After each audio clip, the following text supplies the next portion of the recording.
Oh, hello everybody to the third webinar in September of our series 2020, a year without public space under the COVID-19 pandemic.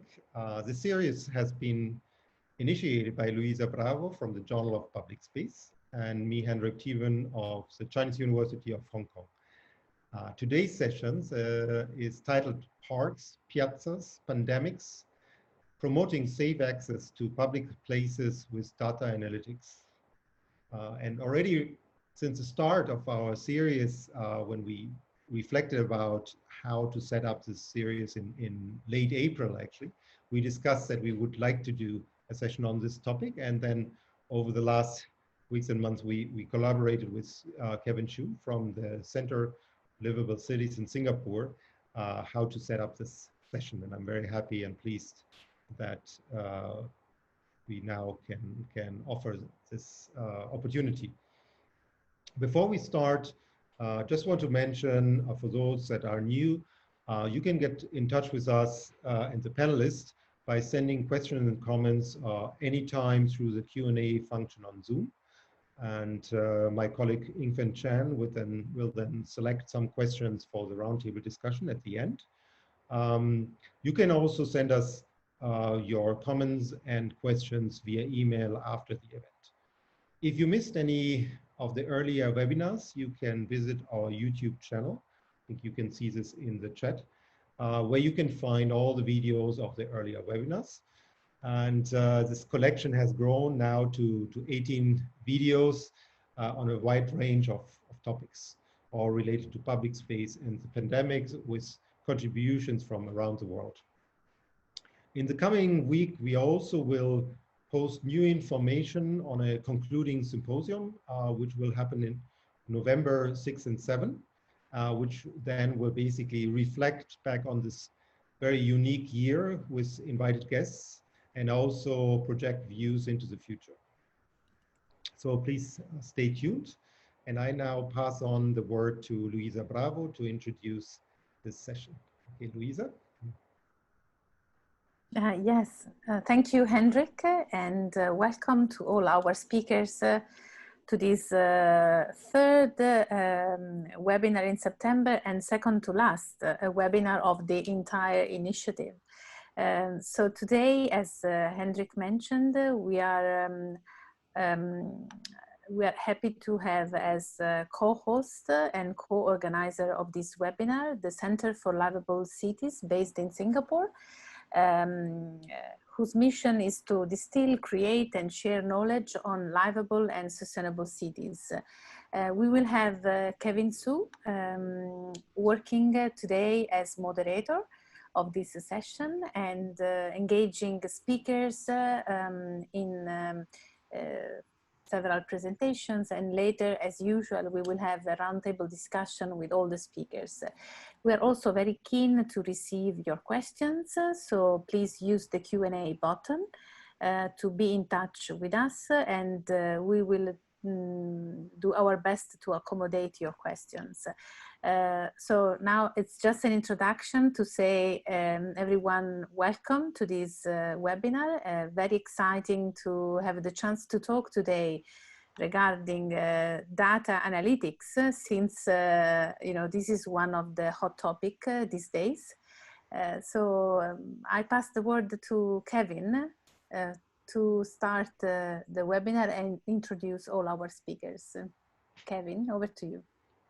Hi, everyone. It's great to see this audience spanning the globe, and many thanks to Luisa and Hendrik for spurring all of us to come together week after week. Much appreciation to Ying and Stephanie as well for keeping all the webinar technology going. My name is Kevin Su. I lead the Environmental Research Cluster at the Center for Livable Cities, which is an urban think tank in Singapore. We're a division of the Ministry of National Development, and we focus on issues of livability and sustainability. And we seek out best practices globally and also help Singapore tell its story about urban development. And part of that work includes engaging in international collaborations such as this one today. And the webinar that we're about to embark on will discuss the use of data and analytics to keep cities and publics safe during the pandemic and to imagine the future of the city we want post-COVID. During this coronavirus pandemic, Many governments have ordered their populations to shelter in place and reduce outside activities.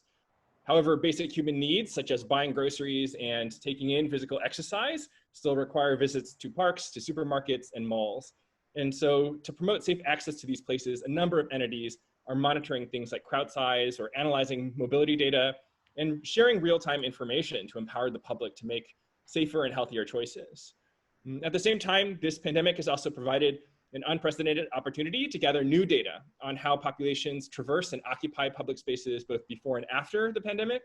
And that really helps reveal some important insights about public life in cities. So I think with these lessons in hand, designers have begun questioning the planning of neighborhoods and streetscapes, and also thinking about what social patterns in cities really mean. And as you'll hear today, everyday citizens and also companies have a role in helping reimagine these cities by informing us directly and indirectly of their preferences. And so this online session today will bring together practitioners from governments, the private sector, and academia to discuss how data and analytics can support pandemic response and also play a role in making future cities more resilient, safe, and enjoyable. We're joined by an illustrious group of international panelists. I was advised actually that I'll introduce them right before they give their talk. And so our first panelist will be Mr. Chong Tan, who is currently the Assistant Chief Executive Officer at the National Parks Board in Singapore, NParks for short. And he leads the Corporate Development and Services cluster there and is a strong advocate for using GIS for management of green spaces, biodiversity, and conservation. He also drives a lot of the innovation and technology adoption at NParks. And he was trained in physics and mathematics at the University of Cambridge, as well as social science from the University of Haifa.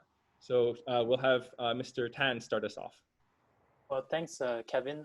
Can you hear me all right? Okay, let me just pull out my slides. All right, yeah. Well, good evening, good morning, good afternoon, depending on where you are. Thank you for this opportunity to be on this panel. I'll give a quick overview of how the National Parks Board of Singapore, NParks, in managing parks as public spaces, uses data and analytics for safe distancing with the ongoing global pandemic.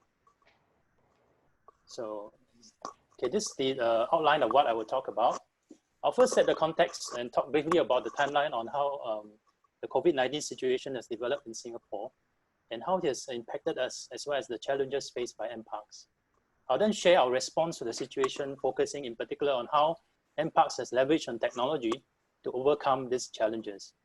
Also share some of our plans to shape our future workforce and workplace with consideration of how to maintain a safe work environment in view of COVID-19. Finally, I'll share some personal reflections. Well, first a bit about NParks. NParks is a national, it's a government agency which oversees greenery, park, and biodiversity management and conservation in Singapore. We manage the public greenery in the particular trees, which you see in Singapore, and more than 350 parks and gardens across Singapore.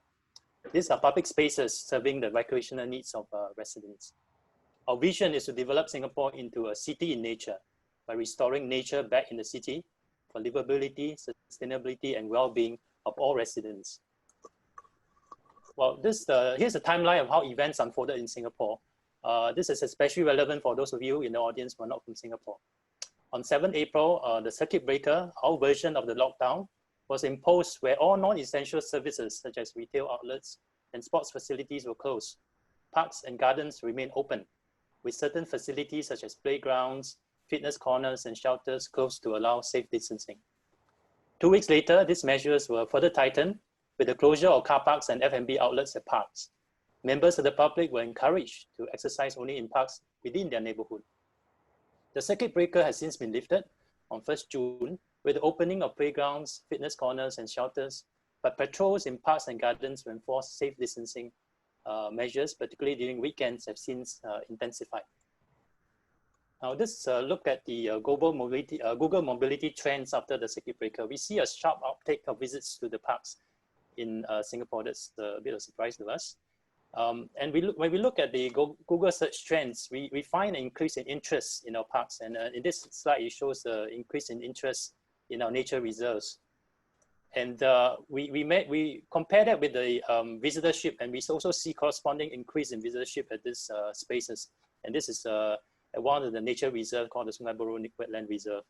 And we see a similar pattern in other areas, such as another nature reserve, the Bukit Timah Nature Reserve. So, sorry, just go back. Yeah. So implementing safe distancing measures in our parks, we have had to respond quickly to the evolving situation. While the majority of park visitors are complying with the safe distancing measures, there's a small segment which ignores these measures or even blatantly flout the regulations.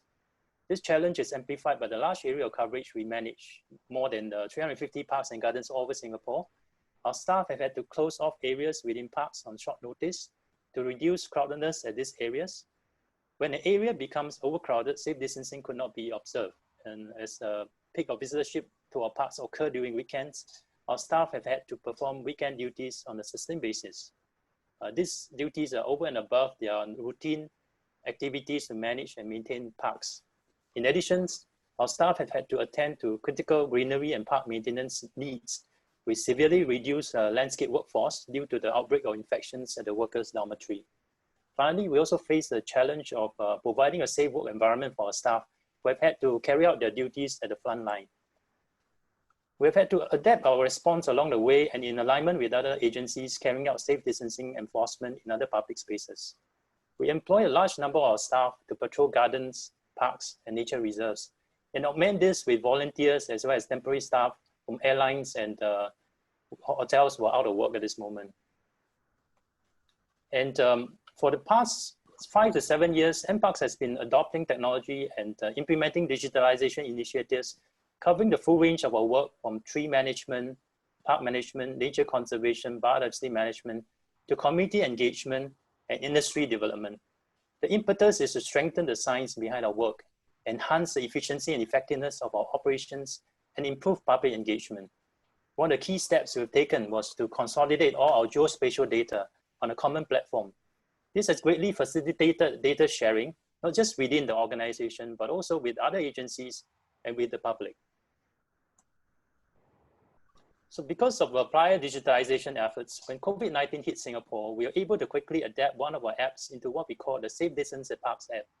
The app essentially informs public of the visitorship at the various hotspots in our gardens and parks, so that the public can stay away when a particular site becomes too crowded. The app draws real-time inputs from our officers on the ground, as well as from CCTVs and aerial drones. It allows visitors to find parks near them where they can exercise. We leverage on technology to augment or replace the physical deployment of our staff on the ground. Our officers fly aerial drones to monitor crowd levels for areas that are challenging to obtain ground observation quickly. We use CCTVs extensively for the surveillance and monitoring of hotspots in our gardens and parks. Video analytics are used for people counting to ascertain the crowdedness of these sites. We monitor the adherence to safe distancing using video analytics. We also use analytics to monitor car park usage. We collaborated with GovTech, our government agency overseeing ICT, to deploy Spot, the robot, which you see at the bottom left of the screen, which can perform people counting and monitor safe distancing. This robot can navigate the more challenging terrain in a park setting. The various inputs from CCTVs, drones, and car park management systems are put together to automatically update the visitorship level on the Safe Distance at Park portal. We also developed an internal portal where staff could view the various footages that are captured for them to take appropriate actions to maintain safe distance. This system, together with sensors installed on the ground, helped to significantly reduce the need for physical deployment of our staff. On a daily basis, our contractors undertake greenery maintenance works for NParks all over Singapore. Thus, we have started to develop a contractor fleet management system which tracks the location of our contractor vehicles. In addition, video cameras are installed on these vehicles as well as other contractor equipment to allow live monitoring of the works on the ground. In response to COVID-19, we're exploring the use of video analytics to remotely detect breaches of safe distancing by the workers. Our landscape contractors are also required to use wearables to alert workers on the spot when safe distance is breached. The COVID-19 pandemic has highlighted the need to make our workplace safer for our workforce going forward. It also provided the impetus to quicken the pace of digitalization to bring about this transformation. In this regard, I will next share some examples of our digitalization initiatives that transform the landscape sector. NParks is developing a digital twin of all our trees. This will transform our tree management, allowing staff to carry out tree inspection virtually, reduce time spent on site, and prioritize the time to tree inspection tasks that have to be carried out in the field. Through the use of modeling, we are able to predict the structural stability of trees under different wind conditions. This allows us to use physical intervention, such as pruning, to enhance the structural stability of a tree. We're also developing a remote warning system to monitor tree tilt by installing wireless tilt sensors on our trees. A warning message will be sent to our staff when there is a pronounced lean of a tree. Our staff can then go to the site and to investigate and take mitigating measures. We are employing a suite of sensors to improve situational awareness of our park managers. These sensors will send alerts to staff and contractors to carry out maintenance of our toilets, waste bins, and lights. Data also collected and analyzed for preventive maintenance to be carried out. Remote real-time tracking of grass cutting activities is now possible with this system, which was co-developed with GovTech. It cuts down on the need to perform site inspection by contractors, supervisors, and our staff. Fire risk in our parks and green spaces is something which we monitor, particularly during periods of dry spells. This information is monitored on the fire risk map, which is updated daily with inputs from the National Environment Agency. Based on the identified risk areas, targeted interventions can then be carried out. We're deploying a forest fire monitoring system. This reduces the need to physically deploy a large number of staff to patrol and conduct surveillance at our nature reserves, particularly during dry spells. The system comprises cameras mounted on high points around our nature reserves. These cameras incorporate algorithms developed to detect smoke and fires and send alerts to our staff upon detection. We also install video and camera traps in our nature reserves to remotely record sightings to support our surveys and studies of native plant diversity. This is a video recording of the rarely sighted Raffles banded langur. These are some other interesting sightings from the cameras. We're implementing these initiatives to enhance productivity, reduce reliance of manual labor, and allow remote working arrangements. COVID-19 has forced us to think about how we should structure our workforce to be more resilient and how we can make our work environment safer. To this end, we're working in the Institute of Higher Learning and industry partners to transform the landscape sector to be future ready in the post-COVID world. Finally, my reflection. COVID-19 has actually challenged us in unprecedented ways. But I think the crisis situation has brought out the best in our people and agencies, as seen in the can-do and will-do collaborative spirit. The crisis also affirmed our approach to be digital to the core. NParks started on this approach to comprehensively map out the plans to digitalize all the key streams of our work. This is a long journey we started 6 years ago. This crisis has strengthened our resolve to continue in this journey. In designing our system, versatility and practicality have been two key considerations, and we implement this in steps so that staff can see the utility of these tools and embrace these technologies. We also need to be adaptive and adopt an agile mindset. This allows us to be able to quickly adapt our system to answer new challenges at hand. Finally, we are mindful of the need to lock in technology gains and continue our push in digitalization and OpTex integration. Well, that's a quick overview, and I can take questions during the panel discussion. Thank you. Great. Thank you, Cheung. And next, we will stay in Singapore for just a little bit longer. And then after that, we'll be traveling internationally to Germany and Taiwan, then Finland and the United States. Our next panelist is Zhongwen Huang, who will be queuing up his presentation. Zhongwen heads URA's Digital Planning Lab, DP Lab. In this role, he leads an interdisciplinary team to spearhead URA's efforts in catalyzing the digitalization of urban planning, as well as incubating digital competencies and fostering innovation and partnerships. And Zhongwen is a geographer by training from the London School of Economics. So please take it away, Zhongwen. Hi, thank you, and Kevin, and thank you for having me today, whichever time zone and day today is where you are. Today, my sharing will center on two key ideas. And I think on this slide, you can see some of the words in bold. I think first is really the idea of resilience. How do we enable our city to be resilient, to respond to shocks? And second, this idea of how do we rally our people and our stakeholders together? I think these two key ideas are common in all cities today as we go through the last couple of months in COVID-19. So I'm Zhongwen from the Singapore Urban Redevelopment Authority. For those who are not familiar, we are Singapore's National Land Use Planning Authority, and the mission to make Singapore a great city to live, work, and play. Just a quick intro to Singapore. Singapore, some of you may know, we are both a city and a state. And so Singapore, like all cities, as planners, we have to plan for housing, for amenities, for greenery, to provide a good quality living environment for our people. We have to provide for commerce and industry activities, to provide good jobs. But as a state, we also have to meet our needs, such as global connections with our ports and airports, utilities like our water catchment, our waste treatment, and also things like our defense. These are needs which most cities rely on the larger hinterland, but are needs we have to be able to cater for within the limited land and sea space that we have. Hence, Singapore's planning system and our planning philosophy has always been trying to develop in a sustainable manner, balancing the needs of our economy, our people, having a good quality living environment while optimizing the limited land and sea space that we have. I think these philosophies and these principles have served Singapore well over the decades.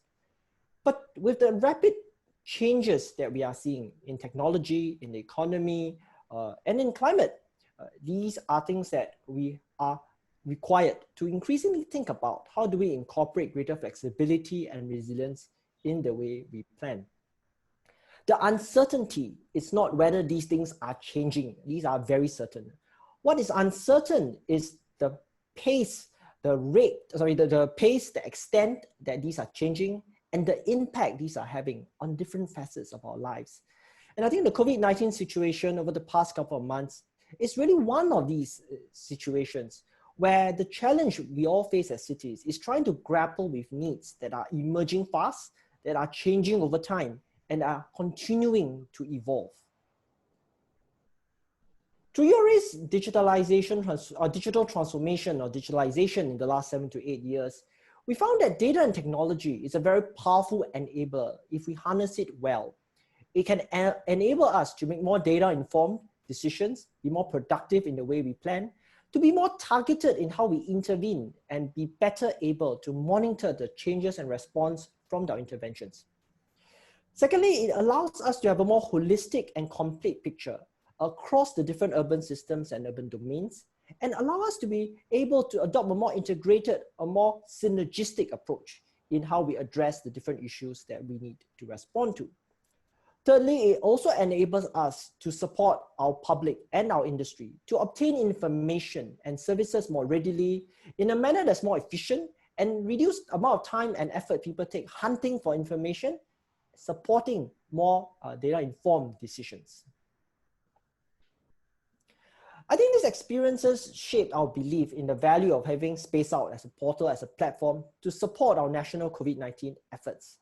The idea is to enable our members of the public to easily find out where are the crowded places, what is the crowd level across our supermarkets, our malls, our post office, our stadiums, our markets as well. And through these efforts, enable us to be better able to make informed decisions and choices to achieve the safe distancing and the safe measures we want. And this effort would not have been possible without the partnership of many of our industry as well as agency stakeholders who journeyed with us in this journey over the last couple of months. Our journey began very much in late March. Chong gave a very detailed timeline on how in Singapore the COVID-19 measures and situation evolved. And in late March was when Singapore introduced the safe distancing measures, particularly for the retail areas, in this case, for our retail malls. There were controls in place in terms of the occupancy and crowd levels. And this was a very new measure for our malls, very new for their visitors as well. And when it was implemented, we started to see long queues forming outside several of these malls, people waiting to get in. And the malls were also finding it a challenge to manage many of these crowds that have already turned up at their doorsteps. We observed that many of the malls, they were actually doing counts because they were trying to ensure that they could adhere to the guidelines. And this information that they were having, however, was not readily available to anyone. It was not available to the public.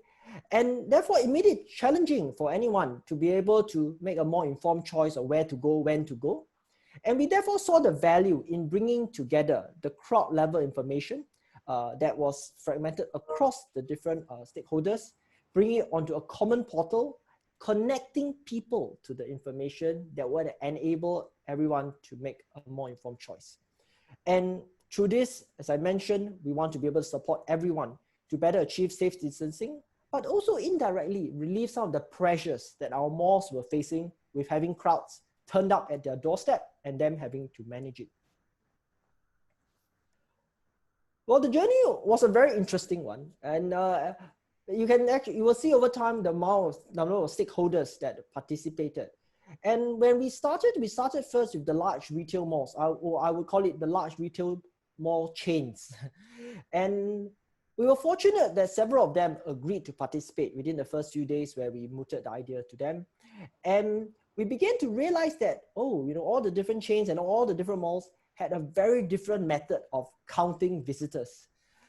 Some had people counting systems, some were doing the counts more manually, some were compiling the information to quite manual means as well.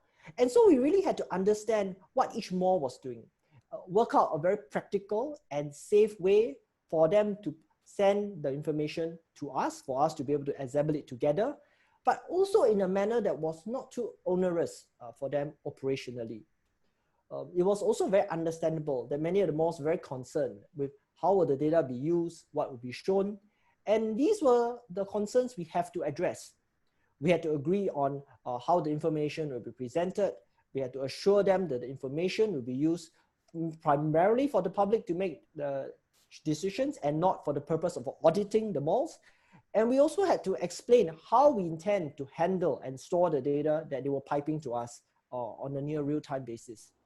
I think we were very grateful to have many of the malls approached us after the initial launch on the first weekend of April to join the Space Out initiative, and subsequently having several of the supermarket chains, the post office, our markets, our stadiums also joining, and for the stadiums and the Sentosa, which is one of our key attraction areas in Singapore, them joining as we entered the reopening phase after circuit breaker. I think the data that I mentioned we obtained, brought together from different malls, well, we really started with a very broad range of data exchange arrangements, a very broad range of engineering solutions, and these evolved throughout the last couple of months as the different partners adopted new systems or the way they changed their way of operating. But one thing that I think has remained quite consistent throughout this period was the portal. So this was the Space Out portal, which is at spaceout.gov.sg. And it was a portal that we had designed at the onset for it to be easy to use, where anyone can access the portal as long as the device has a browser. There was no need to install any application further than that, where information of where it's crowded is available at one glance, and people can easily zoom into the site or location of interest. And it was designed to be highly modular, where at the onset, we had anticipated that we will progressively include new users, new activities, new stakeholders, and the information will continue to grow over the coming months. So this whole concept, I think, has served us pretty well throughout the entire period. And we continue to make improvements very quickly in the subsequent months to include improvement in usability with feedback that we get from users with color blindness, them requesting for the symbols and information to be more distinct, and also requests from partners and members of the public to include additional information. For example, opening hours of some of the outlets so that people can make better choices of where they go and plan their schedules better.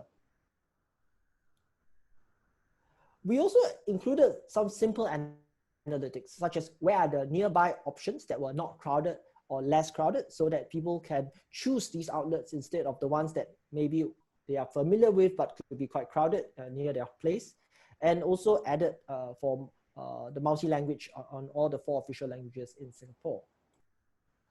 In early August, we partnered with Sentosa. So Sentosa, as I mentioned, is one of the major attractions in Singapore, and they are an island in the south where through the reopening phase, it started to attract more crowds.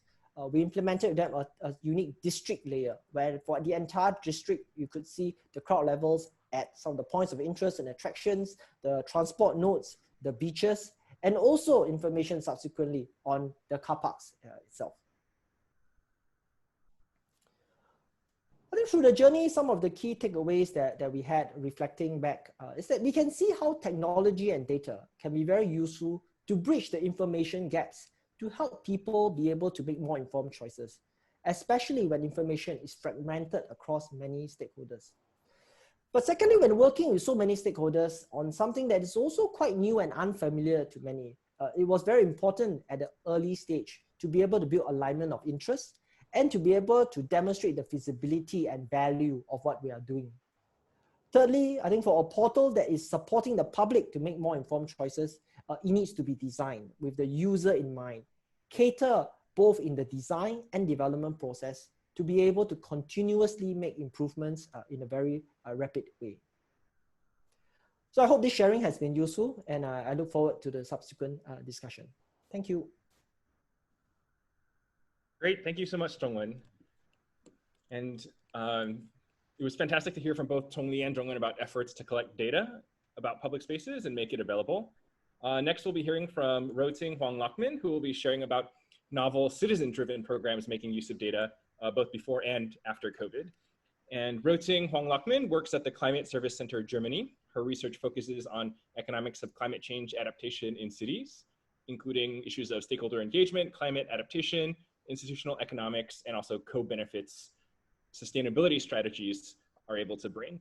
And she has experience both in Germany and Taiwan, and we'll hear about that today. So thanks, Jo-Ting. Okay, thank you. So my name is Jo-Ting Huang-Lachmann. I'm a scientist from the Climate Service Center, Germany. It's a public research institute. And I'm quite happy to share the topics that my team and we have been working on. And today I framed the title a bit more like what's our experience to engage and enable the public for co-create the climate services, and how is it relevant to the COVID-19 ever since the pandemic happened.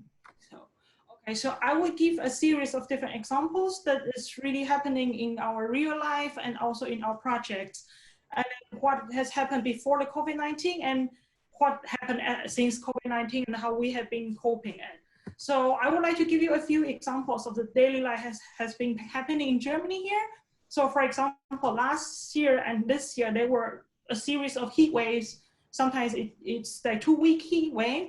So for example, quite a lot of the public and private institutes, the workers, they are given to opportunity to work from home, because some offices, they don't have the air conditioning, hard to imagine in Asia, but then some indoor office environment could heat up to 38 Celsius degree. And this kind of situation happened in Hamburg last year and this year as well.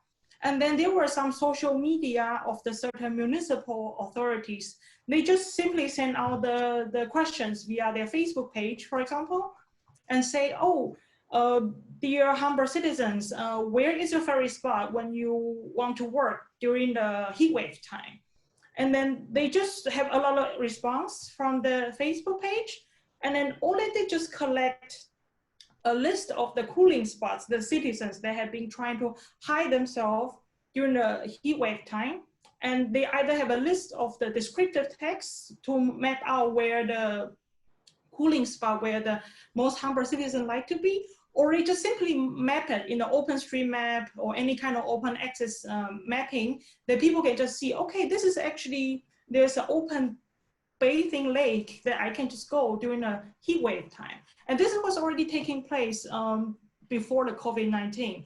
And there are also some city-led initiatives like cycling to work. And what's very interesting is that this was originally as a city-led project, but anyone who would like to participate to these 3 weeks to cycle, you can install an app and then to see how many kilometers you have been doing, you have been cycling. And then because of this event, we think the company, they are among colleagues who have some kind of initiative that they would like to cycle no matter where they live to their working space. So you can see some employees and colleagues of mine, they create a map, said, okay, I'm leaving this area, let's all cycle together to work. And then when you have the app installed in your phone, they not only calculate the kilometer you have been riding your bicycle with, but it also shows the carbon emissions that you have been reducing instead of taking the car to work. So this kind of sustainable initiative has been happening before the COVID-19. And then right now I'm working for the cities project. It's called INNOVA. It's mainly to engage together with the cities to have the innovations in the climate service provision. And I'm working together with the 5 cities. So Kaohsiung, based in Taiwan, Kiel in Germany, Nijmegen in the Netherlands, Valencia in Spain, and the French West Indies island in Caribbean Sea, Guadeloupe and Martinique, these 2 islands. So basically, we are working with the cities and also the cities stakeholders. And then we did the cities decide by themselves what kind of topic they would like to pick on in terms of contributing to climate change. So for example, Valencia, they picked the water scarcity issue. Nijmegen would like to have the focus on the urban planning, especially against the flooding. And then Guadeloupe have the very strong focus in agricultural aspects. Kiel would like to have the North Sea coast management. And also the Kaohsiung city identified the agriculture challenge as well as the urban planning is their main challenge. And how do we engage the stakeholder in the whole process?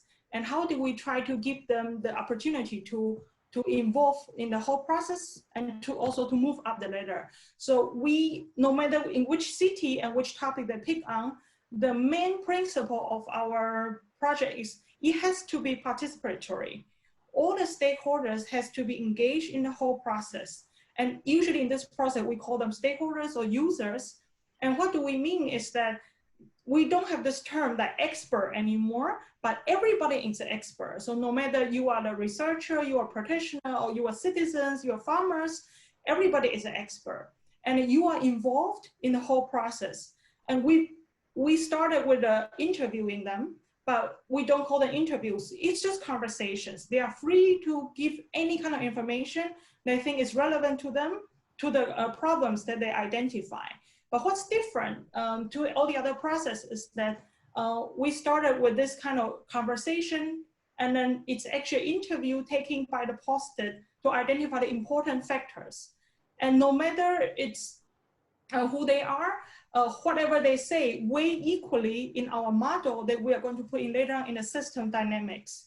So they are given the opportunity to say what's important to the climate factor they are influencing them, and what kind of climate data they might help them later, what kind of form of climate data they would like to have later on. So basically, after this whole series of interview, we compile this group modeling that show the causal relationship. So what, for example, the number of the heat wave days might have influence on certain companies' employees' productivity, or anything they can say it. And this is to make sure that in the whole process, all the stakeholders and users, they are treated equally.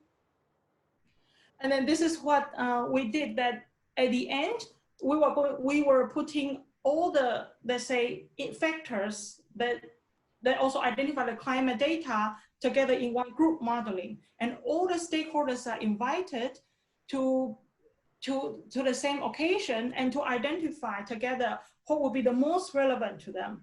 And the main purpose of this is that we are not creating climate data without engage the users as the first place. So instead, we engage them from the beginning. What's your problem? How are you going to solve it? What kind of data would be helpful for you? What kind of format do you need? And at the end of the group modeling session, we even ask them, what kind of form and output of climate data would be useful for you?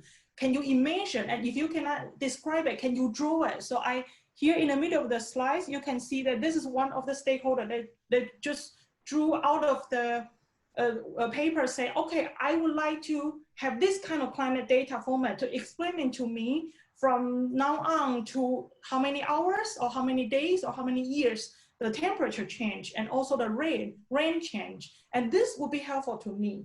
So once we collected all this climate data, the users identify that will be useful for them, then we bring them to what we show them what's available in terms of the open access data already in the country or at the city level.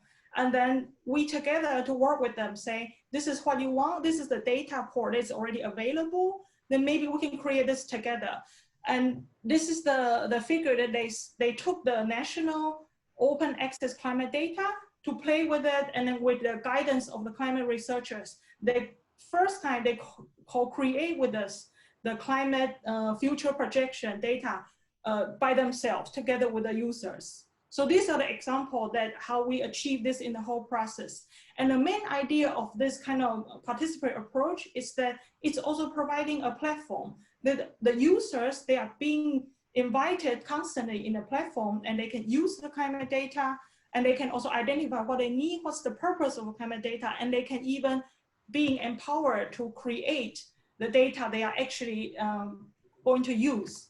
And ever since the COVID-19, the project also everywhere, all the 5 cities in our project, they all were heavily encountered by the COVID-19 situation.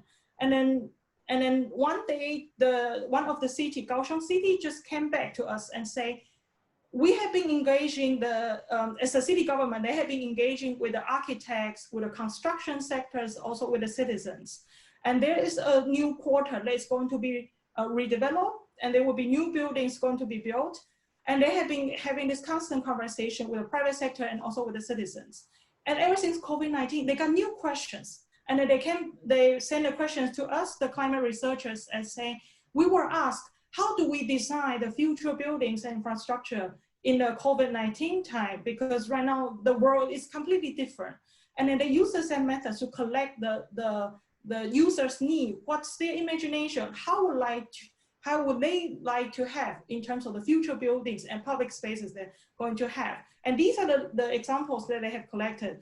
Okay, the citizens and the architects say they would like to make sure that in the future, all the buildings, the indoor air circulation should be increased. So if we want to have 5 or 10 people in the same conference room, should have the different requirement nowadays than before the COVID-19 time. And also they would like to have more outdoor open space for different kind of activities. And then instead of the old mindset that, okay, it used to be the huge shopping malls, right now people think differently. They would like to have everything within the 15 minutes biking or walking distance to all the necessary shops they have, or kindergarten, or all the necessary infrastructure. They don't need a huge school, huge shopping mall anymore, but they would have to have something small, but within 15 minutes, so they don't have to take any public transportation, they don't have to take the car, they can bring their kids to a smaller shop, smaller kindergarten. And this will be, in a post-COVID-19 time, more positive for them. And then they also ask us, like, all these, we also would like to make sure that our buildings and public infrastructure are resilient, are climate proof. So they would like to know more about the future climate factors, that wind hours, sun hours, extreme rains, temperature change, because they also hope that through this climate factor, they should also cope with their life quality and air quality. So these are the questions we get. And we have been working with them, say, okay, there are a lot of the smart city project going on. We can combine this data together with the climate change issue and this public health issue. And then we ask them, so what is smart city to you? And then the people's answer is actually all these ICT, all these data-driven stories, the base should be the people. And what do people want? People want more transparency. People want more participation opportunity in the public policy. They would like to have more opportunity to design the building they are going to live in the next few decades. So these are the fundamental graphic that they told us, that the basics should always be the people. And then what will be the smart environment, smart mobility, they can come up together to achieve the goal of smart city, climate change adaptation, or even the public health issue. And that's what they told us. So I don't know whether I still have time. I want to quickly tell you that this is how we did in our INNOVA project. If you imagine these stakeholders and users, if there are ladders for them to climb, to improve themselves, and that's how we let's say categorize these 3 ladders. So there's type 1 of the users. They are aware there's such a problem, okay? But there's also another type of users is that they know there's a problem, and we are pointing them that there is a data, and then they know where to look for these information. Where are the climate data that I'm interested? Where are the COVID-19 data I'm interested? I would like to inform myself. But we are trying to move them to the third stage of the ladder, that can they actually use this data to solve their own problems? So we are pointing them, these are the data, these are the methodology, how to use the data correctly.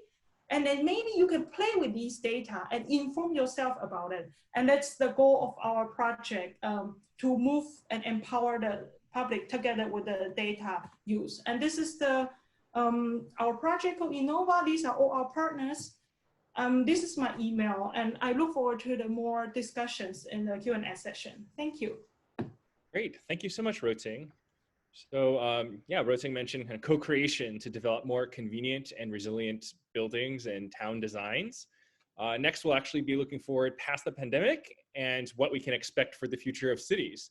So Damiano Cerrone is a consultant at Demos Helsinki, an independent think tank aiming to build sustainable and fair post-industrial societies.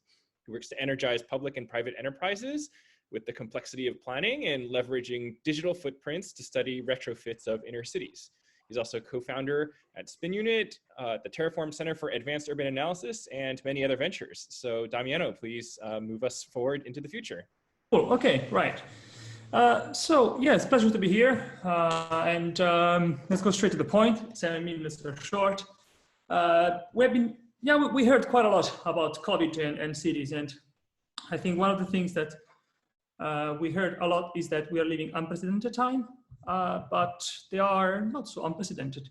If we start to look at the 10 years yield of the Standard & Poor's 500, you can clearly see those curves of crisis, basically. What started to be clear is that after each crisis, we always built a new typology of cities. So we always use these moments of rethinking, reimagination to redesign our cities. For instance, from the long depression came out the famous Garden City. That was to also get rid of the first wave of the pollution that started to trample our cities. And then, well, after the war, we had the famous Futurama in 1940s. We had, well, the modern cities as it was presented in America. And then go on and on until the smart city, which clearly has emerged also thanks to the massive financing that came after the crisis of 2008. So, well, now we are at the peak of this curve. So we are at the peak again of the 10 years yield of the Standard & Poor's. And so what kind of city is coming after that? We don't know, but that is the point. We need to start to think about it. And our approach is to think of a new regenerative city. So, and this is a city that is capable to regenerate space, activities, and values. So these three key elements in cities. The first step, of course, is to change the way we think of change, because after each crisis or after each catastrophic event, we have always thought that, that we couldn't do this anymore. So for instance, after the 9/11 in New York, if you would read the magazines, like nobody would like to live in downtown anymore. Or if you think of Japan after the tsunami, who hell would ever live next to the coastal area anymore? But we always did it. So we always came back to these areas. We always repopulate our cities. And the same after Corona, we're going to be back here and we're going to be strong, even more than before. So the only thing we need to do is that we need to be less reactive to the events and start to build a thriving system that needs to embrace change and build a regenerative system. So another step is to social imagination. And this is something actually at Demos we're doing right now. So today and tomorrow we have this Untitled Festival, which is exactly about reimagining the future together. You can check it out if you have time. But for cities, the process is to think of first having this social imagination process where together we think, what is the desired future state we want to achieve? Then we go through experimentations, and then super important that we haven't talked about it enough during this COVID is the retention. So how do we convince our mayors, our policymakers that all the experiments that we've done, all the nice things that have worked during this COVID, they can actually be retained and they can be approved and kept in the city for the future. The third step is to build a new story. And this means to change the current one. So the current story is that the public sector usually is doing the plan. The private sector is building and operating services. And then the people are often participating to the process and consuming the final output. So they are still consumer. It's still consumer society based, and it's still part of the industrial narrative. We want to change this narrative, thinking that people are first. And in this regenerative city story, people, they don't participate, but they cooperate. So they actually cooperate and learn from the planning process. So it means that the public is planning and making the vision. We add here the third sector that needs to pool resources, because after COVID, without pooling resources from the first sector, we're not going to go that fast. And then, of course, the private still builds, but it doesn't just operate, but cooperate with people. Cities were telling me all the time when I present these models, okay, how do we make this happen? So we started to create a framework for regenerative cities, also based on the feedback of city officials and experts and deputy mayors that have been listening to our stories. And we come up with these 4 elements that the first one is about transforming governance. So we need to bring people's first at the attention of the policy making process. Transmobility, it's a new idea of bringing together communication technology with transit technologies. So it's a new way to bring not just places together, but also people, since we're moving to an era of not hypermobility, but actually immobility. So we need to understand how to deal with less movement. And retrofitting the urban environment, because clearly right now it's not regenerative. The buildings are, even the most sustainable building, it's still sustainable, but it still produces some CO2. So we are not happy anymore with carbon neutral. We want to go beyond that. We want to have buildings that actually are heating cities. And then when it's about data, we need to treat it as a common. So we need to treat it as something that belongs to everybody. If companies are using public data, this information has to be shared back to the owners, which actually is the people. So these are kind of the first steps. Well, time flies. I think I have like 30 seconds. So maybe I would just like to say that I think the most important thing is to think, okay, what is the place for urban data in this process? Because I've been working with data for now about 10 years. So it's kind of very interesting now to work at demos, because it's kind of trying to understand how data then can be used in these processes. And the model right now is divided in 3 steps. So when we approach regenerative cities model, is that we start always with the data, because clearly from here we understand the questions and we try to find some correlations in this information. So here we use the sort of artificial intelligence to really understand what are the hidden problems and what are the things that seems to match and mismatch. But we never understand causation from this. I noticed this in many, many years, that data it's mostly raising some questions, especially when it's big data. And so we need engagement. We need to have participation. We need to bring people into the process. We need to show this data. We need to inform. And only when people learn from data, then they are capable to understand, okay, what are the causations? What are the real insight? What the information is actually telling me? And then only after that, we can start the foresight project. So only then we can start to reimagine the city of the future. And that's it. So if you are interested, we have all our reports are public, and we can have, of course, we can continue the conversation later via email or in the next plenary session. Thank you. Wonderful. Thank you so much, Damiano. I think that really helps point us forward to what some of the possibilities that lie ahead. And so now Professor David Graham Shane will be giving a commentary that synthesizes some of these thoughts about the 4 different panelists. Professor Shane teaches in the Urban Design program at Columbia Graduate School of Architecture, Planning, and Preservation. He studied architecture at the Architectural Association in London, and then urban design in architectural and urban history at Cornell University. He's a very esteemed scholar, has many different types of publications. I'll just mention 2 of the influential texts he has written. One is urban design since 1945, a global perspective. And the other is recombinant urbanism, conceptual modeling in architecture, urban design, and city theory. So again, you kind of have that looking back to the past and looking forward to the future. So Grahame, please take it away. Okay, thank you, Kevin, and everyone, and for this opportunity to talk about the public space. I've been taking notes, and I've been thinking a lot about the problem, which is really old in a way, about how information relates to the city, and how it's really very interesting how the existing form of the city gets overlaid by information and sensors, cell phones, robots, all of these things have to interact with the built form that we inherit. And then we want it to be regenerative. So the last speaker, I'm going to be really bad with names, I apologize. Damiano, with the, to me, you know, thinking about urban regenerative and bottom up. And I love the diagram of the 7 crises and the shifting models over time. So that linked right back into things I've been thinking about a lot. And then the whole problem of data visualization and engagement and participation is sort of basic.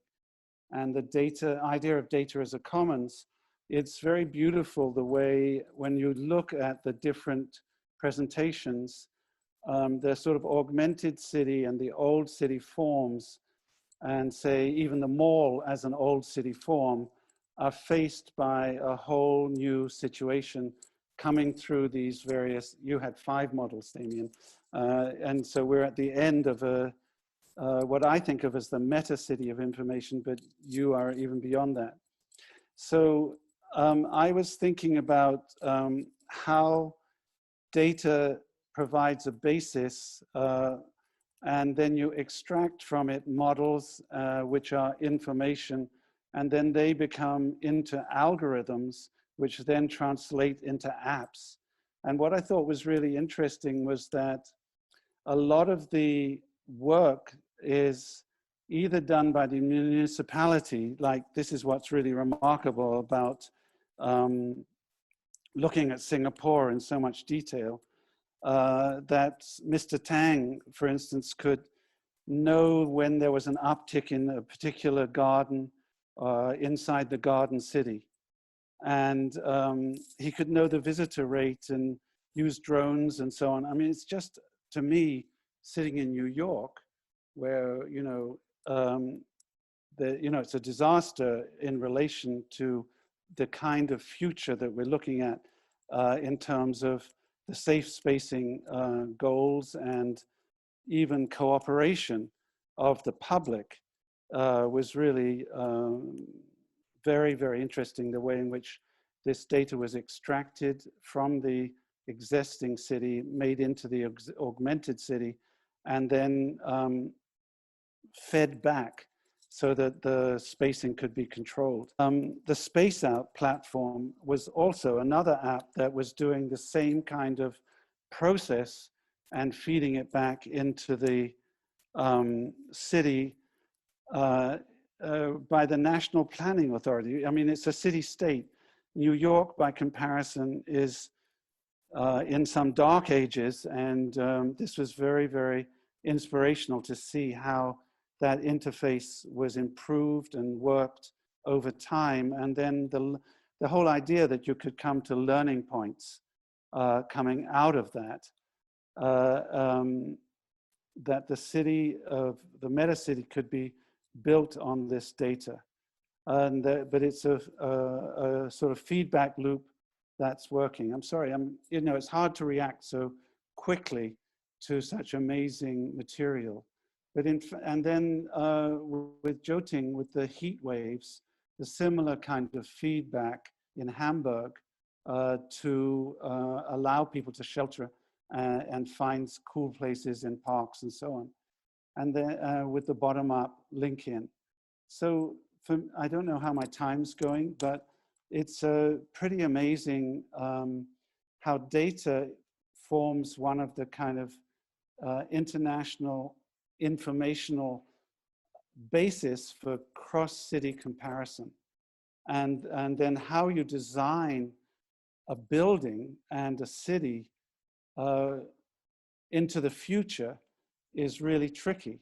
I mean, we're not going to, I mean, well, you obviously have various different climates, but how, like when you're talking about Singapore with the monsoon and the humidity and blah, blah, blah, blah, and then you're talking in Finland about something very different, or even in New York, which flips between the two, you know, how you actually can work this data into the augmented city and to train architects and urban designers. I'm an urban designer in a program in Colombia, to take this data into apps and use the sensor, extract the information, and find a way to communicate it. It's a huge, huge challenge. And I think this is an amazing forum to discuss all of that. I was completely blown away by Mr. Tang's digital twins. Just think about that. The trees had a digital twin. And can we have digital twins for our digital communities to our actual physical communities? How does that work with the feedback and interaction? And then the scaling, is it going to be at a sort of global metabolism? And then how does it scale down to your local community and your neighborhood? You know, I'm miles from, I'm 3 hours out of New York, but I'm still part of New York City at this part. The rural urban boundary is gone. You know, my area provides food to New York City even now, to the food markets and so on. So it's a whole scaling thing. What is a city? What is the country? What is the, and you're in garden cities in Singapore and even in a way in Hong Kong, city states. It's how do you scale?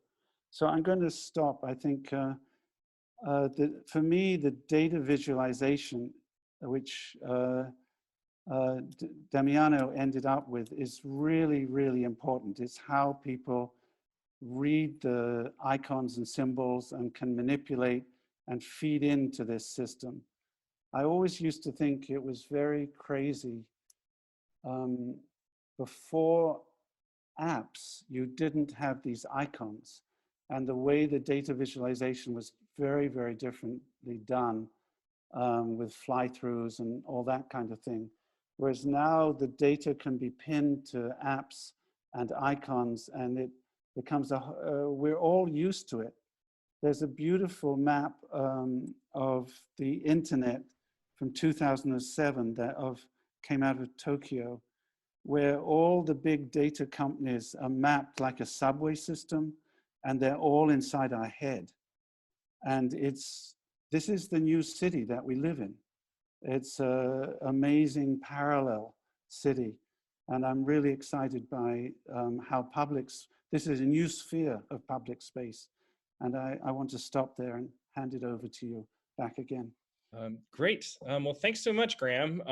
Really, really useful reflection that tied together our different themes that we were seeing emerge today. I think I'll start off with a question, which I think also try to pull in a question from the audience there that was asked on the Q&A. If people in the audience would like to ask questions, please use that Q&A function. We'll make sure to get that questions to the panelists.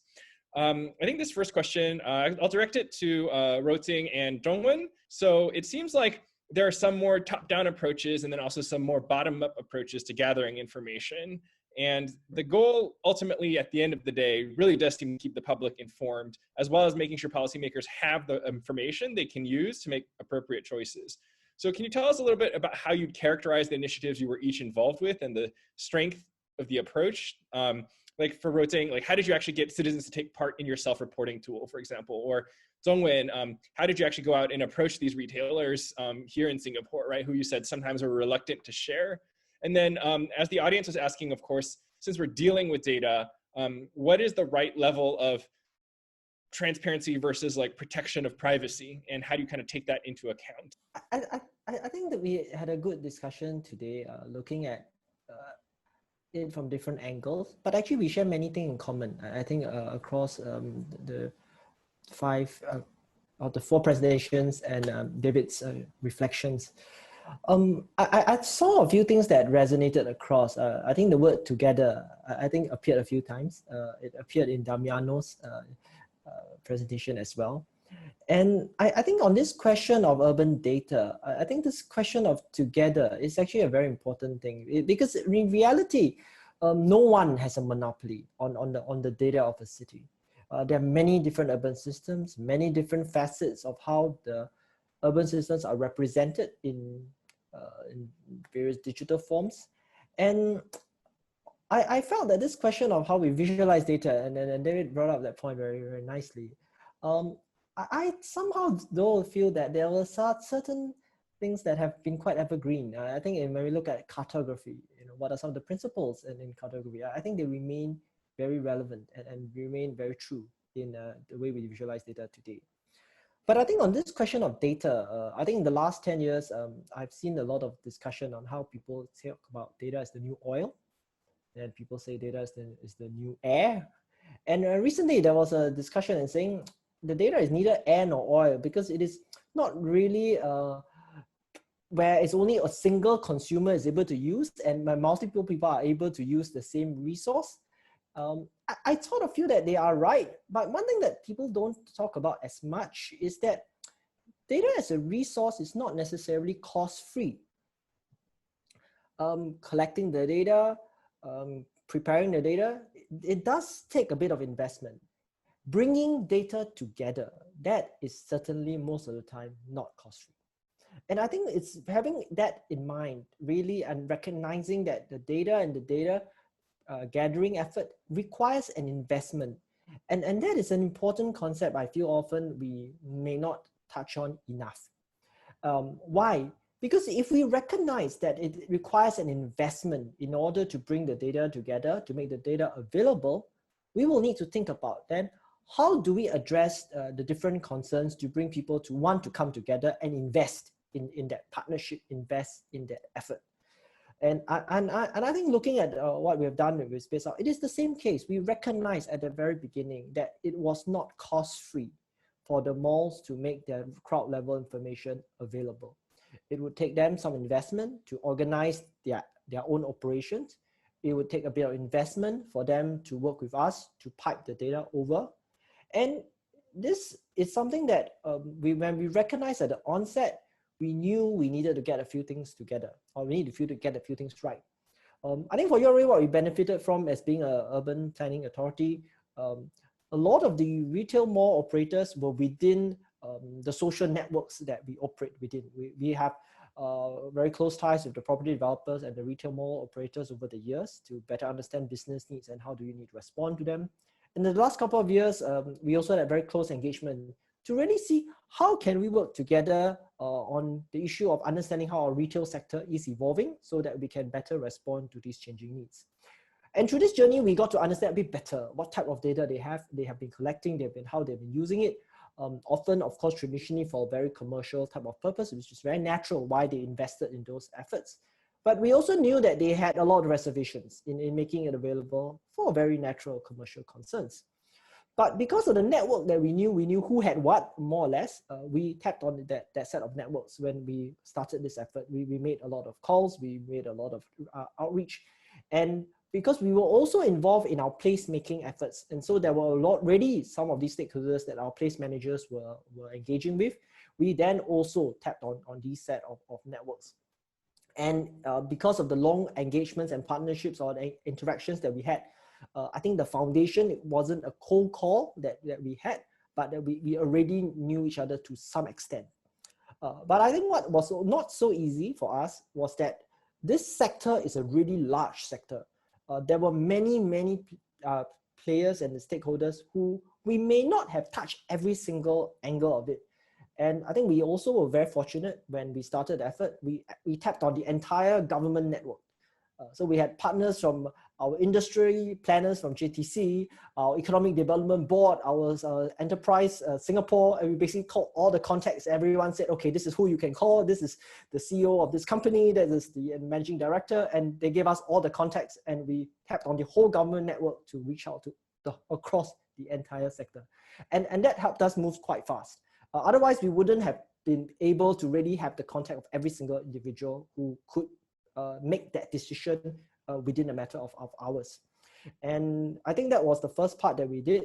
The second part that I think was quite useful was that while the initial partnership involved mainly the industry, after we released the site, we actually got quite interesting public response. So I mentioned just now about the issue of the visual improvement. It actually came from the Association of the Visually Handicapped. And they fed back to us that, oh, actually a lot of our people find that it's not so easy to see some of the information. And we then worked with them very closely in the subsequent weeks to really understand a bit better how can we improve the visualization, and also started to look at the whole screen reader requirements in order for people who are totally visually impaired to be able to use the screen reader to read a map, which is not easy at all to us at that point in time. We had youth, literally citizen scientists, very young kids at school who wrote to us and said, no, they have a lot of ideas, and we actually had pretty good interaction with them. We even had a parent wrote in about his young kids who had very interesting ideas, and it brought people together. I thought that was quite interesting. But I think on the data, sorry, I digress a little bit. I think it's on the issue of being pragmatic, because I mentioned earlier, data is not cost-free. And so we really had to understand what were the interests of the different stakeholders. So for example, I mentioned that many of the malls, they were having a lot of problems trying to manage the crowds at their doorsteps. So trying to explain to them that we hope that through this effort, it will relieve some of their pressures. I think generally most of them could align with it. But we also had malls because as we discussed earlier, in the downtown area, some of the malls were actually quite empty. So some of them were saying, yeah, but I'm really quite empty, so what kind of information do you want me to provide? And we rationalized with them and said, well, if you are actually quite sparse and people are able to notice that you are quite sparse, maybe it will draw more crowd to you. And some of them said, yeah, that actually makes sense. And then subsequently they came aboard and said, okay, we will give it to you as well, even though our numbers are very, very low. So I think finding how we can address some of their interests, which can be quite different, is one. And then I think the concerns I've highlighted earlier is naturally another one. And I think that is something that we need to empathize with the circumstances they were in, and also some of the worries that they have. Great, thanks. And Ro-Ting? I quite like the Zhongwen mention about the cost effectiveness aspect of the data. And that's where I want to start. So the reason why we are really pro this user-oriented data use is because right now we do it the other way around. So we have a lot of databases collecting all the data without asking the users first what kind of data we actually need to collect, and we collect anonymous data and then store them, and then they are in a format that the users can use or not able to use yet. And then this is a lot of infrastructure like this investment already being put in. And then we come back to the users only at the end of the pipeline and say, okay, this is our product. Oh, what? It's not useful. And you come back to at the beginning of the pipeline and you try to reinvent the wheels or whatever. And that's why we try to do things differently. So we would like to ask the users, what exactly is the data you need? And then what's the format? So some people are more comfortable using an app, but maybe the older generation, for them just infographic in one A4 page would be sufficient. So you have to really know what kind of data they need before you even start collecting them. And this is especially important for the city government. They have the limited budget. And this is where we should start. And the second topic that from our project's experience is that there's a group of the citizens, when they hear the keyword data, they actually have the fear first, especially from our discipline, climate data. They look at this fancy climate modeling collected by the satellites. They think it's really far away from them. And that's our experience when we're working with the farmers. and then they think, okay, my personal experience is way more important than the climate data. And then they kind of move this whole things away from, they're very resistant to the climate data. So that's why we start this whole conversational interview with them to tell them that these data are actually really close to them. Your personal experience is also part of this data port. And that's how we try to relay the topic to them by communicating with them, say, you are part of the expert, whatever you contribute in, then this is also part of our data port. And then we, after a series of the interviews, and then we show them that this is the base of the data, that's what we do with the climate projection, and then we also put the input in our model, and then at the end, they kind of know at the end what it means, data to them. And that's also what we never thought about it before we actually start working with the practitioners. So I think these are the very important point that we have to encounter these point in. And then I think also today, what I learned from this is also very important is that what is the purpose of collecting the data? So we have all these really fancy outputs and also the use and monitoring tool. But I would like to come back to ask ourselves that what is the purpose of it? Are we also asking the users, also engage them in this problem defining frame? So in our project, before we use the data and even collecting them, we start to ask, what's your problem? Can we solve this problem with you? And of course, in our frame, it's about climate change. So we ask them, what is the main climate problem you would like to solve in your city or in your community? And if we ask in the bigger frame that, what is really the one thing you would like to change, you would like to solve right now or in the future COVID-19 time? And then by starting from this, so all the citizens, they can really, they say, identify this frame together with you in this whole data collection and data usage. And from there, we can move on to shape this purpose together. So this is what I would like to answer. Yeah, thank you. Thanks. For another question, this one is for Chong Li. So, you've shared with us today, Singapore has a very strong data-driven response, a lot of digital innovations coming out of the National Parks Board. But at the same time, it seems that here in Singapore, there's also a relatively ubiquitous presence on the ground of human beings, making sure that the public is taking on safe distancing measures. So maybe can you tell us a little bit about how human efforts combine with data in the work of the National Parks Board? And then also just kind of tacking on a second half of this question, because I think the crowd here is going to be very glad to hear from someone who's managing a nation's parks. But how do you think the experience during this pandemic speaks to the role of parks and resilience of a city? And what are some of the things that the exercises with data or just with safe distancing that NParks has taken on? How do you think that will change how Singapore builds its future public spaces? Thanks, Kevin, for the questions. Yeah, I'll tackle the first question first in regards to how we actually use the data together with the physical presence on the ground to manage. I think they have to work hand in hand. Data augment your efforts on the ground, and they can't totally replace it. So what we've done is actually the data technology that we implemented extend our reach. In the case of the use of drones, for example, they extend our pervasive monitoring. For example, with CCTV, you could be on the ground all the time, and improve our situation awareness, and in some cases allow us to do predictive actions.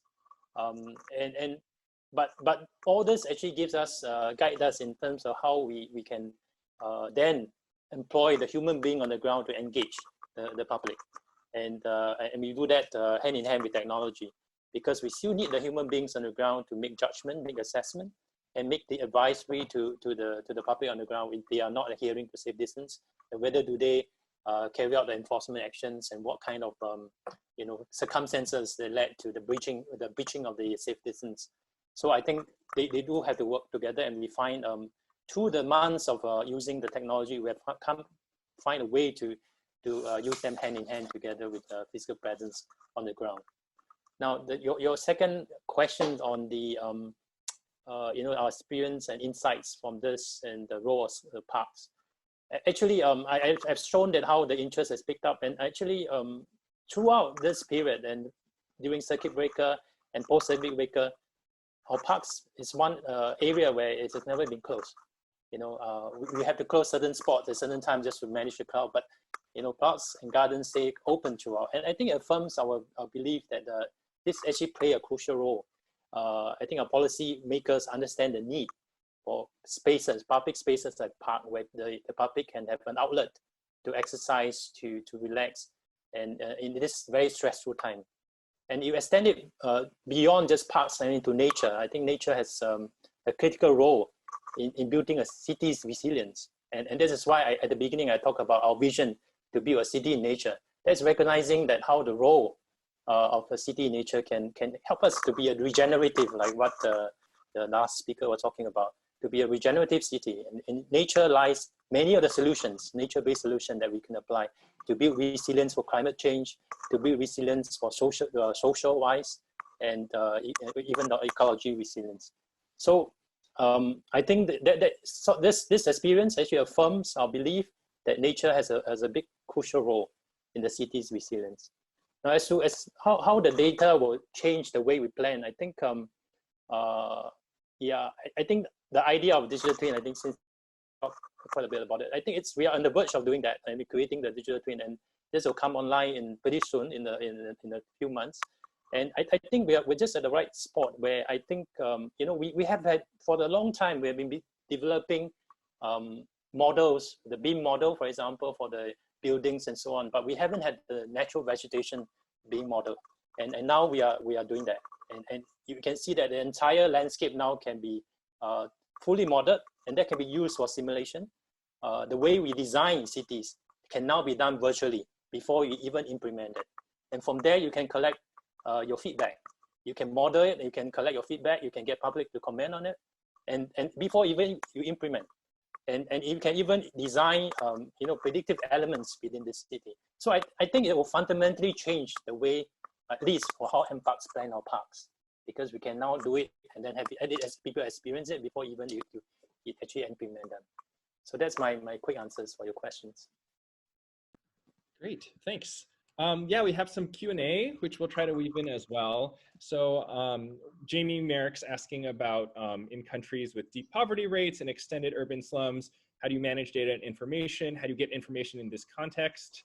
I would just add on to that, it doesn't even have to only be in developing countries. I think even in the developed world, we still have issues of equity, and how do we make sure you know, all residents of the city are able to access the same types of services or amenities. So I guess kind of thinking about low income issues and different types of populations, is that something someone would like to take on? And then a second question, which from Setha Low, she's also in New York. What about privacy? We are talking about cities in which the government will know everything about people for their good, but governments do not always want the best for everyone. What are the political stakes of this perspective? So I think a couple of social issues being raised here. One on equity and kind of developing country situations, and then the other on privacy and the rights of citizens. Yeah, maybe I just a quick go at some, then the others can add on. Well, for national parks, I think in Singapore, we believe parks is for everyone. There's no social class who can come to the parks. It's a great social leveler, social equalizer. So I think that's how we started off. Our forefathers believed that this is a space for everyone. So I think in terms of data collection, again, we don't distinguish between the classes. I think the question about data privacy, I think that's a very pertinent point. I think as we collect more and more data, I think we do have to be very mindful, because you know, privacy can be easily breached. And I think that's we have to deal with this, you know, at the beginning. We can't just do it as an afterthought. So when we design our system, for example, I mentioned a lot of CCTVs that we deployed across all over the island. We are very sure that we take special care to make sure that we do not, you know, these are not for personal identification. We are just doing people counting, for example, and we deliberately make sure that we don't have that kind of feature in the system. And we're mindful that, you know, if you have CCTV everywhere, you know, there's going to be a pushback. And the way that we can assure the public is that we are collecting information to help you manage the cloudiness of the parks, for example, and we are not trying to collect sensitive information that can be used against you. So I think that has to go hand in hand when you use this technology to make sure that the privacy concerns are looked at the same time. Maybe I add on. I think I'll start from the back as well. I think this question of privacy is something that is very important. It is very real. It is something that we should not ignore. And I think it really boils down to the governance. We need to have a good governance framework in how we ensure that some of the safeguards are in place. And only through having a trusted arrangement are we all better able to harness the value that we can get from data itself. I always believe that in this digital age, the question of data is not to just look at what is possible. We got to really be careful in thinking about what are the limitations in the data that we use, what are the biases that are introduced, and whether there are certain ethical considerations we should have. And when we can properly tackle the governance of the data, we can properly be careful in how we consider some of these issues. But then I think we should not shy away from harnessing the value that we can get from the data itself. I think there are many different views naturally people have on the use of data, but I think from a public policy, from an urban planning and an urban management point of view, we are all faced with increasing needs and demands from various sectors of the population, from various sectors of the economy. With growing needs and limited resources, it is even more pertinent that we are more targeted and we're more precise in where do we invest limited public resources in to derive the greater social good and social benefit. I think the data use of data analytics in urban planning is something that in Singapore, we have been heavily involved in the last couple of years. I think we have made good progress. And one of the comments that I've heard on this effort is that it is a very inclusive process. And the reason is very simple. If urban planners are able to, while ensuring the safeguards are adhered to, unlock meaningful and deeper insights on understanding the needs of our people, understanding the changes in our economic and business stakeholders, we are better able to respond. We are better able to invest in the right places where communities lack certain services. We are able to put new facilities in places that improve the access that people have. And all these are done without the need for our citizens to download an app, learn how to use a new service, or have to do the data analytics themselves. So it is a very inclusive process where it doesn't really distinguish and differentiate between the digital literacy and competency of the citizens. However, I think the whole idea of how do we empower and how do we involve our people better in understanding what are the challenges we face, in looking at the options that we have, I think actually the use of data and technology is also a very useful way to enable everyone to see the common picture, have a better understanding of the different options. And I think with the technology today, it is more possible to do this. And in Singapore, one of the efforts we've been involved in the last couple of years is involving with our Ministry of Health, with our seniors, to work with different communities to better understand how do the needs across different towns and neighborhoods differ based on the profile of the seniors. And therefore, where should we be putting new care centers? Where should we be introducing more befriending services and schemes? And by knowing which part of the town and the neighborhood requires it more, our public investments in resources and effort become more targeted. And as a result, the quality of life then improves. So I sort of feel that this is sort of looking at the challenges, but also not neglecting the possibilities at the same time. Thanks. I'm glad we were able to address those audience questions. We're essentially out of time, so I think I would like to give our panelists a last word. Can you leave us with your hopes or your thoughts for the future for cities and data and people, as we have heard several times today? And what do you think, what are you hoping for, or what do you think it will be like when we start living in a new normal? That's all right. Yes, I just wish that we would introduce more intangible values in our everyday life. So things that actually we cannot measure, because I think that it seems that we now pretty much know how to use data and we know how to get it, analyze it. So like maybe we can also put equal amount of efforts in all those values that that not necessarily have to be measured. So I think that's one of the things maybe. Great, Jo-Ting, do you want to go next? And then we'll have Chong Li on deck. So I would like to see in the future more data that is actually collected and driven by the people, bottom up, and then more open access data that for the future generation, they can learn how to play with the data and then also shape the data outcome together. So not just the top-down approach or the certain monopoly, but really like open access and bottom up, and also the future generation, they will have the literacy to play with it, to use it, and then to use it for themselves. Yeah, that's it. Thank you. Thanks. Chong Li? Yeah. Okay, my hope is for cities and organizations to continue to collaborate and share info, share data, best practices. In a way, this panel is an example of that. And my hope for data is that we continue in this trajectory to continue to strengthen our data technology, enhance them so that we can make better decisions, more informed decisions, and strengthen the way we engage with people, with citizens, and improve our lives and make things better for everyone. Zhongwen and then Grahame? I think from an urban planning point of view, certainly in this digital age, and if we look forward at the age of AI, I think the way we plan will continue to evolve. But I think the fundamentals of why we plan will remain the same, which is to create a good outcome, a good quality of life for our people and for our future generations. If I would take a quote from a book that I really like called The Smart Enough City.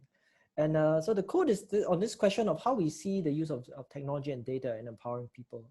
And the fundamental question is not how can we make civic life more efficient with technology, but rather how can we use technology to make civic life more meaningful? And I think that's something that I think applies in my hope for the future.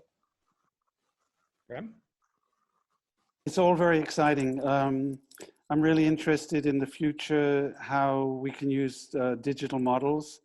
I think that spacing and density will be a huge issue, and also automation and robots. And the rural, urban, what we consider a city is going to change, and what we consider a community is going to change with the, it's almost like the global village that we're in now is virtual, and it's really a big shift, and it's going to affect education, how we live, everything. It's very exciting to be part of this. Thank you, Kevin. Thank you, Hendrik and Luisa. Great. So yeah, thank you to all of our panelists today. I guess my particular hope as the new normal is that these types of conversations can keep going so that more people can kind of participate in this imagining of our cities and being part of that process. At the end of the day, it is about human communities and human beings. So thank you again, and turning it over to Luisa and Hendrik.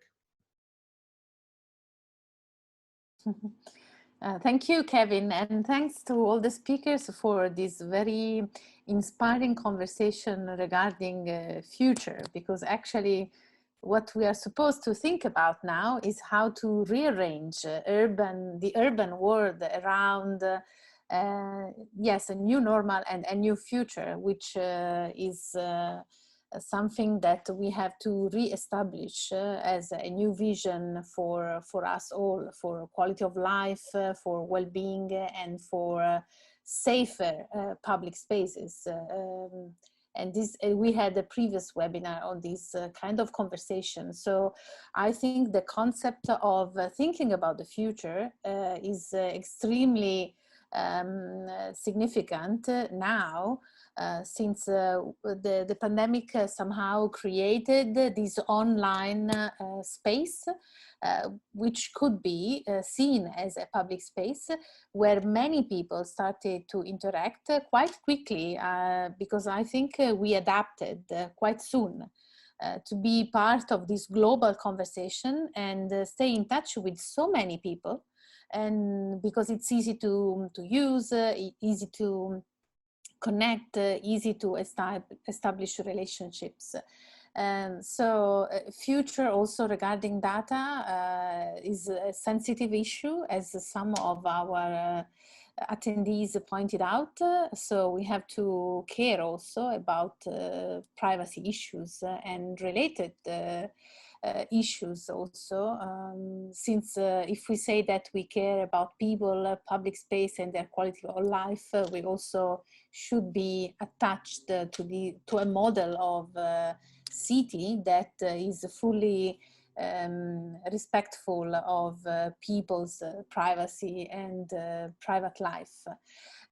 So I see this as a combination of public life that we are always promoting through public space and private life in a new domain, let's say, where these two different spheres are somehow overlapping, intertwining, and creating something completely new that probably we were already studying and researching, but now it is there. I mean, this is happening, and we are somehow prepared because of all of those examples that you were explaining today. But I think that somehow we are not so prepared because of the digital divide, because of access to technology, which is something that is not for all.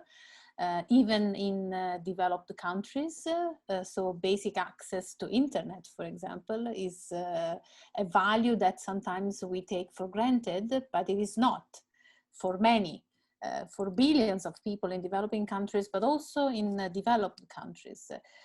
So this idea of working on this global, virtual, interconnected, active space, I think is our next challenge. And here at the Journal of Public Space, we are trying actually to capture the moment through this initiative. And I'm glad to see so much interest also from attendees and all the speakers, amazing comments, inputs, insights, and all these very interesting conversations that we are having. So thank you again for joining today. Just a small announcement, since we have been talking about future, our last webinar, which is the 20th webinar, this was a marathon of webinars, but I'm glad we had it because it was super interesting, on our future cities, public space initiatives, innovative policies and creative actions to recover during and after the pandemic. It will be next Thursday, September 24th, and we will announce soon the agenda with the speakers, and we will also send the invitations as usual. Also follow us on social media because we always publish the news there, and we see that there is interest in also sharing with others, which is very nice. Thank you all for supporting the initiative so far. So last words from Hendrik. Stay tuned for the next session, and especially also then for the symposium that will follow up, and where we have several of the kind of most interesting topics that we will kind of revisit, but also one other additional topic which I think maybe some of you might find interesting, that is campus as public space.